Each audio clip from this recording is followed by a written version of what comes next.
Hello and welcome back to another edition of Viper Bites. Thanksgiving is just around the corner, so put away those skinny jeans and get out those comfortable sweatpants. You know, the ones with the elastic stretchy bands, preferably the ones without the ankle stretchy bands because that ain't right altogether. But let's sit back, let's enjoy some starts and sits for week number 12. And as always, if you're watching on the Vipers Network, give us a thumbs up. There it is right there. Make sure to hit that subscribe button. And if you're listening to us on a podcast, whether that be Apple, Spotify, Anchor, Pocket Cast, I don't know what's out there. We're probably on that platform, so make sure to rate and review. And as always, questions, drop them in the comments section here on YouTube or hit me up on Twitter at Matt Donnelly FF. Without further ado, let's get into Week 12 starts and sits, starting with the quarterback position. We know there's no Patrick Mahomes. We know there's no Kyler Murray, although it's been Colt McCoy for the last couple of weeks. Arizona, Kansas City, both on buys this week. That leaves us with a handful of guaranteed starters, such as Lamar Jackson, if he's had his Imodium, Tom Brady, Matt Stafford, Josh Allen. Hopefully he's kind of recovered from that whole Indianapolis debacle. Dak Prescott, ditto on that one. And Jalen Hurts. These are must starts every week regardless. Now, here are two more starts for Week 12, starting with Mac Jones versus Tennessee.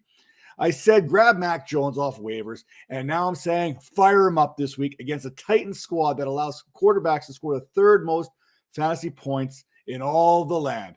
The Titans have allowed 18 passing touchdowns while only taking the ball away 9 times. We know Mac Jones is efficient. We know he doesn't turn the ball over. And if that isn't a good enough reason to start Mac Jones, the Titans have allowed the second most passing yards this season, 2,978. I know what you're saying. Mac Jones hasn't thrown for multiple touchdowns in over a month. That changes this week as Jones is becoming more confident in running this offense. Another quarterback to fire up this week, Cam Newton versus the Miami Dolphins. If you thought the Titans were bad, there's one team even worse, and that's the Miami Dolphins, who have allowed 3,199 passing yards, 20 touchdowns, and are among the 5 worst teams in the league when it comes to shutting down the quarterback position for fantasy purposes. In his first start since last season, Newton was Week 11's QB4, posting 26.16 fantasy points, thanks in part of 20 to 25 passing, 46 yards rushing. He may have also thrown for 2 tutties and run one in himself.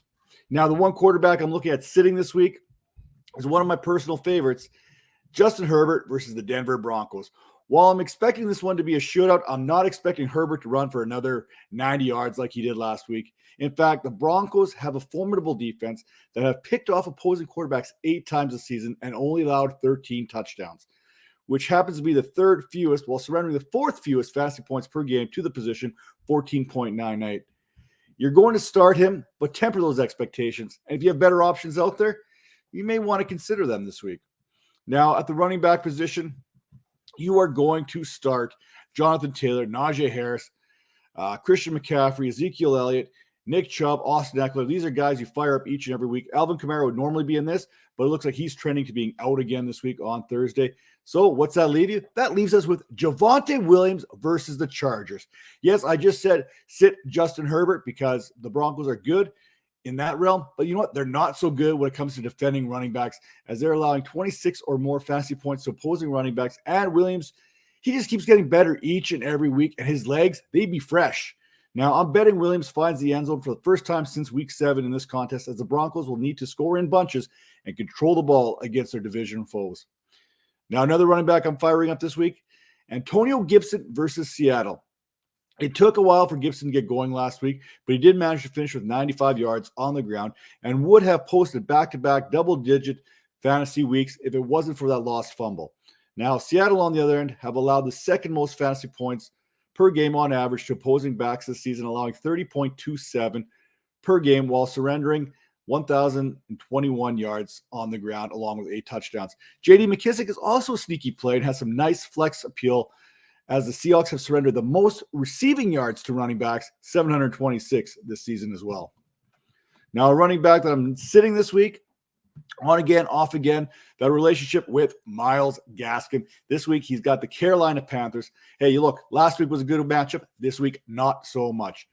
The Panthers are allowing the third fewest fantasy points to running backs this season, allowing only 18.55 per game while surrendering just over 1,300 scrimmage yards and 6 touchdowns to backs this season. Gaskin comes into this week failing to rush for more than 36 yards in 3 of the last 5 contests. Yeah, you can go sit yourself on the bench this week there, Myles.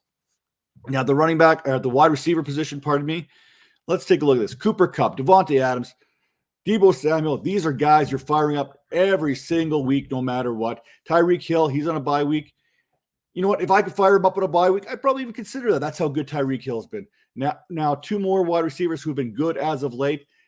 Let's start with a Thanksgiving game. Let's start off with the Thanksgiving game kickoff here with Darnell Mooney versus Detroit.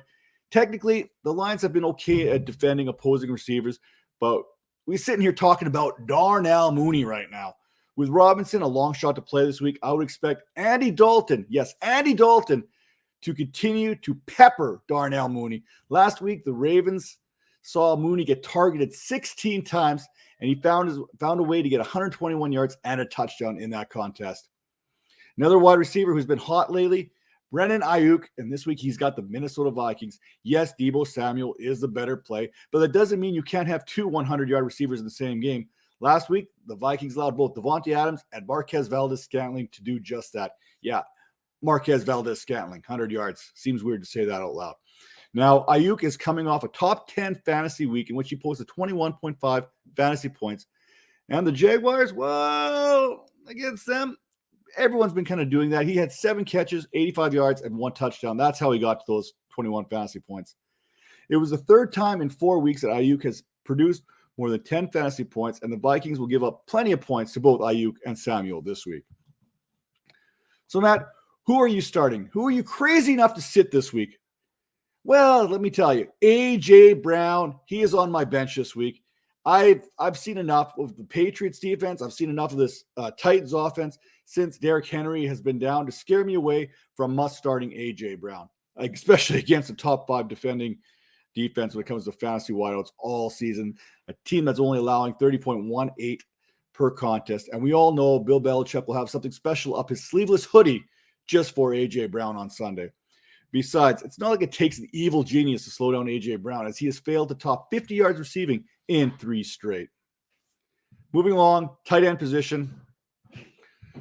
Travis Kelce, we're going to look to replace him this week. Zach Ertz, we're looking to replace him as well this week. Who do we have? Darren Waller, Mark Andrews, Kyle Pitts, George Kittle, Gronk is back, and Noah Fant. These are guys you're putting in no matter what. Here are 2 more that you want to get in your lineup, starting with the Dallas Cowboys, Dalton Schultz versus the Las Vegas Raiders. We know Amari Cooper will miss this one, COVID-related. And CeeDee Lamb on a short week must go through the concussion protocols in order to suit up, which is possible because Jerry's son said it to be so. Now, regardless, Schultz should see plenty of targets and opportunities this week. Last week, he saw 8 targets, which it was the 7th time in the last 8 games that he saw 5 targets or more. And without Cooper, that number will continue to rise. The Raiders are allowing the 3rd most points to tight ends this year, averaging 16.8 against, and have allowed 6 touchdowns along with 667 yards. We know the Raiders have sold out to stopping receivers this season, allowing only 123 receptions to that position. However, they've kind of allowed 63 to the tight end position, which is not good. Now, another tight end, who I'm looking forward to playing this week, Austin Hooper versus the Baltimore Ravens. Now, why you want to start Austin Hooper? Well, let me tell you, he comes into this one seeing 5 or more targets in 3 of the last 4 contests and comes off a week in which he saw a season high in receptions 4, targets 7, and yards 53, and now faces a Ravens defense that has allowed the 5th most points in fantasy to tight ends. Baltimore is allowing 16.39 fantasy points per game and have allowed 6 touchdowns to the position thus far. If you're looking for that replacement for Travis Kelce or Zach Ertz, Austin Hooper is a solid streaming option that's probably still on the waiver wire. Go get your guy. Go plug in Austin Hooper this week. Now, I'm not going to say Evan Ingram, although he has a great matchup against the Eagles team that's given up 9 touchdowns, allowed 811 yards. I won't do it. All kinds of things going on in New York right now. They just can't. Jason Garrett, Freddie Kitchens, he's coming in there right now. I don't know if that's an improvement or not. I'm avoiding that situation altogether. But here's the guy I'm sitting, and it hurts me again to do this.